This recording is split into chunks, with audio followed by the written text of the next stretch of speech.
The restaurant glowed with soft amber light, every table flickering with tiny candles that made the air shimmer.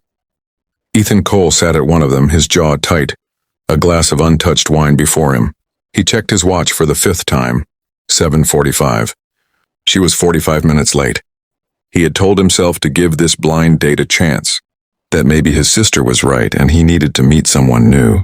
But as laughter from other tables drifted through the air, he felt only foolish. The waiter passed by with a sympathetic look. "Still waiting, sir?" Ethan gave a stiff nod. "Yeah, just a little longer."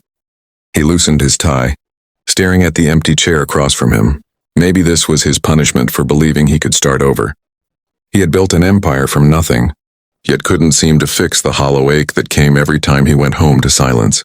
He exhaled, ready to signal the waiter for the bill, when a small, hesitant voice interrupted. "Excuse me, mister. Are you waiting for someone named Lily?" Ethan turned, startled.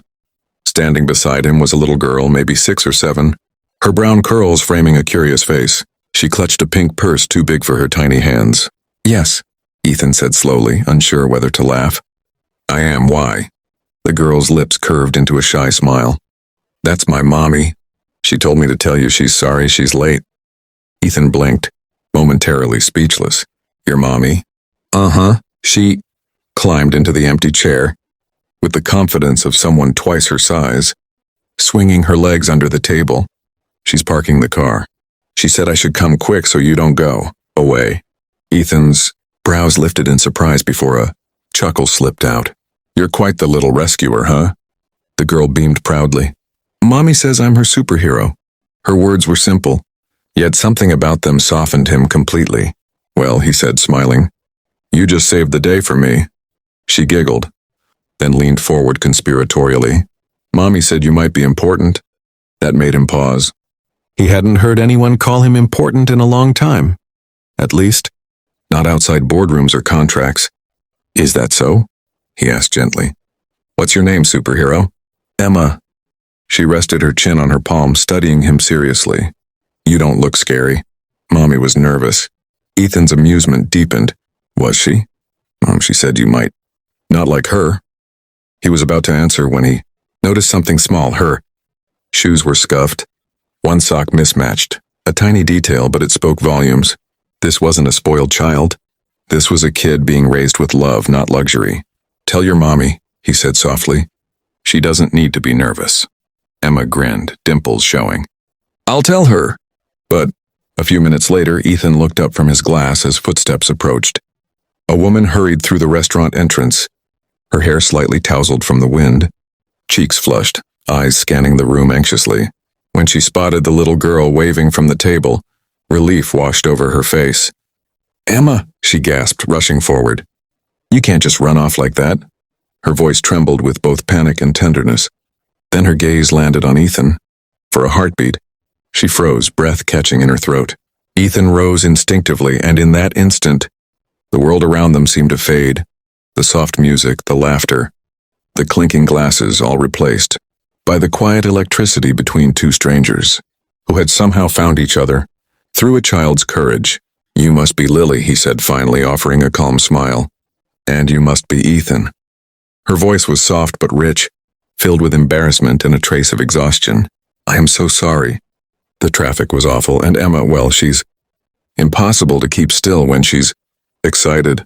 Emma giggled from her chair, swinging her legs. "I told you I could help, Mommy." Lily sighed, clearly mortified. "She's my little rescuer." "She certainly is," Ethan said warmly. "She saved me from a very lonely evening." Lily gave a nervous laugh, brushing a curl behind her ear. "I hope she wasn't too much trouble." "Not at all. She's charming." "Charming and talkative," Lily muttered under her breath, though her lips curved into a smile. The waiter returned to take their order, and Lily sat down, her hands trembling slightly as she unfolded the napkin. Ethan noticed and tried to put her at ease. "Relax, you made it. That's what matters." "Thank you," she said quietly, meeting his eyes for the first time. Something unspoken passed between them, a spark of recognition, not of faces but of souls carrying similar weight. They began to talk, first awkwardly, then more naturally.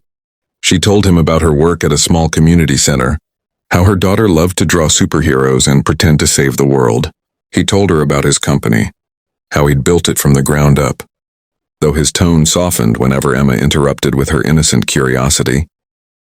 "Do you build castles?" she asked. "Not yet," he teased. "But I could if you helped." Her delighted laughter filled the air, and even Lily couldn't hold back a smile that reached her tired eyes. The walls between them slowly fell, replaced by warmth. Hours slipped away unnoticed. Ethan found himself captivated not just by Lily's beauty but by her honesty. There was no pretense, no practice charm. Just a woman doing her best, raising a child with more love than most people had to give. When Emma finally yawned and rested her head against her mother's arm, Ethan felt something stir inside him. It wasn't attraction. It was peace. A rare kind of comfort he hadn't felt. Days turned into weeks, and what began as a blind date slowly grew into something neither of them had expected. Ethan found excuses to stop by the community center where Lily worked, first to donate construction materials, then to fix a broken window, and finally, because he couldn't stand not seeing her smile. Emma always greeted him with a squeal of joy, running into his arms as if he'd been part of their lives forever. "Uncle Ethan," she'd call, clutching his leg. "Mommy says you're very busy, but I told her heroes always make time." Lily would blush every time, shaking her head. "Emma, don't bother him." But Ethan never felt bothered. The truth was, those moments were the highlight of his days. He had spent years in boardrooms, surrounded by polished people and cold conversations. Yet here, in this small, worn-down center filled with drawings, laughter, and the smell of fresh paint, he felt alive. One Saturday, he arrived to find Lily fixing a leaky faucet in the art room. Her hair was pulled back, sleeves rolled up, a streak of blue paint on her cheek. "Need help?" he asked, leaning in the doorway. She looked up, startled, then smiled despite herself. "I can handle it. I've learned to fix things myself." "I know you can," he said softly, walking over. "But maybe I can make it easier." He knelt beside her, taking the wrench from her hand. Their fingers brushed, and something unspoken passed between them, something fragile and electric. "You don't have to keep proving. You can do everything." "Alone," he murmured, without looking up. Lily froze. "I'm not trying to prove anything."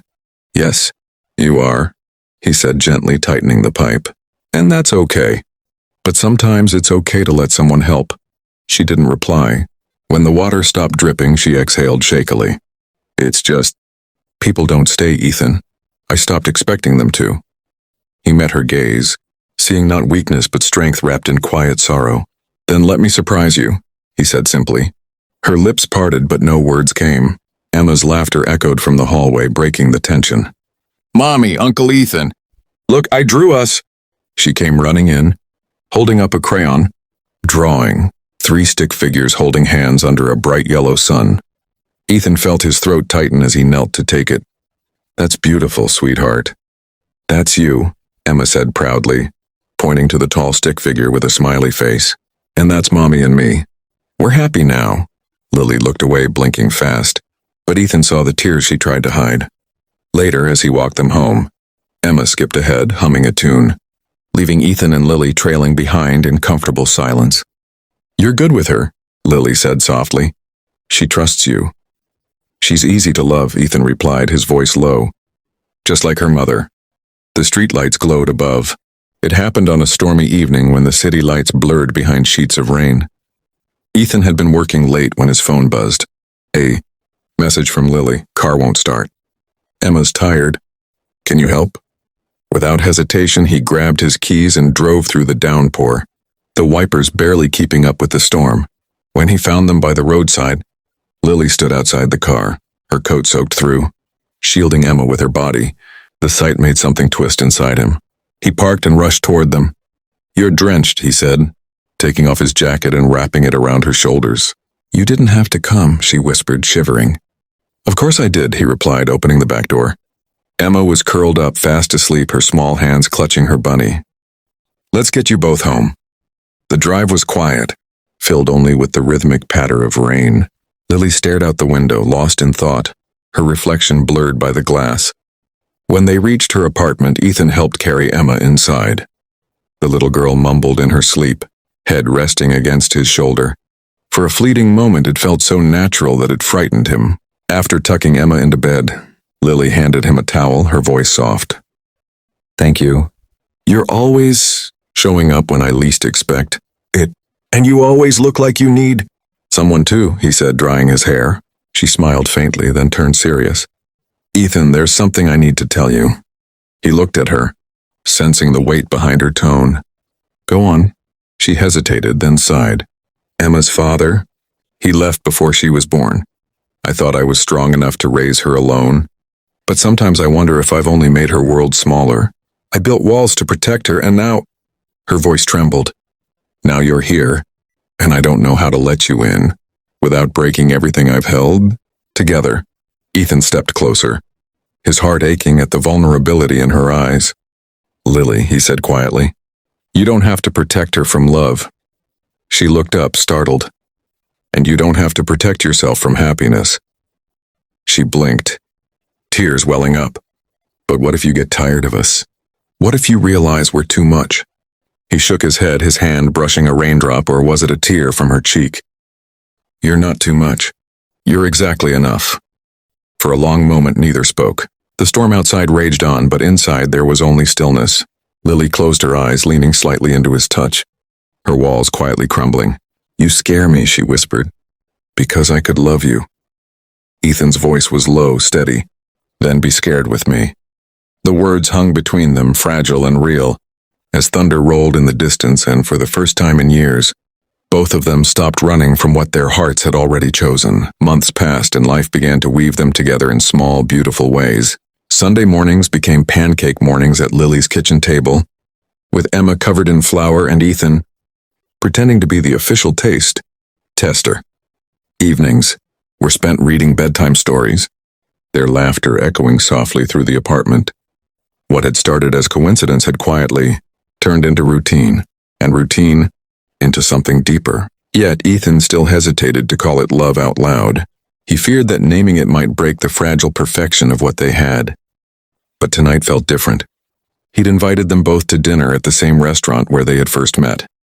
The same flickering candles, the same soft music, but this time, there was no waiting, no empty chair. Emma sat between them, wearing a shiny hair clip Ethan had given her as a gift. "You look fancy," he teased. "I wanted to match Mommy," she said proudly, turning her head so the clip sparkled in the light. Lily smiled, a hint of warmth and nostalgia in her eyes. "You didn't have to do this, Ethan." "I did," he said simply. "This place reminds me of how everything began." She looked around, the memory softening her features. "You mean when my daughter ambushed you?" "Best ambush of my life." They laughed, and for a moment the world felt perfectly aligned. When Emma got distracted with her dessert, Ethan reached across the table, his hand brushing Lily's. "I never thought I'd find this again," he said quietly. "A reason to come home, a reason to stay." Lily's gaze met his, shimmering. "You already gave us more than we ever hoped."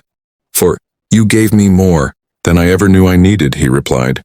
The music swelled softly around them, a gentle backdrop to something wordless yet complete. Emma looked up suddenly, her eyes curious. "So are we a family now?" The question caught them both off guard. Lily froze, glancing at Ethan, who smiled slowly, his throat tightening. "What do you think?" he asked. Emma grinned. "I think yes." She reached out, taking both their hands, her tiny fingers linking them together. "Then it's official," she declared proudly. Lily's laughter broke through her tears, and Ethan felt his heart swell until it hurt. He looked at Lily, at the woman who'd turned his loneliness into warmth, his silence into laughter, and knew there was no going back. He leaned closer, his voice barely above a whisper. "You and Emma, you're my home now." Lily's breath caught, but she didn't look away. "Then promise you'll never leave it." "Never," he said, and he meant it. As the candles flickered and Emma leaned, her head sleepily against her mother's arm, Ethan realized something simple yet profound. Love hadn't arrived with fireworks or grand gestures. It had come quietly, on a night he thought would end in disappointment, carried by a little girl with a pink purse, who had walked into his life and never let him go.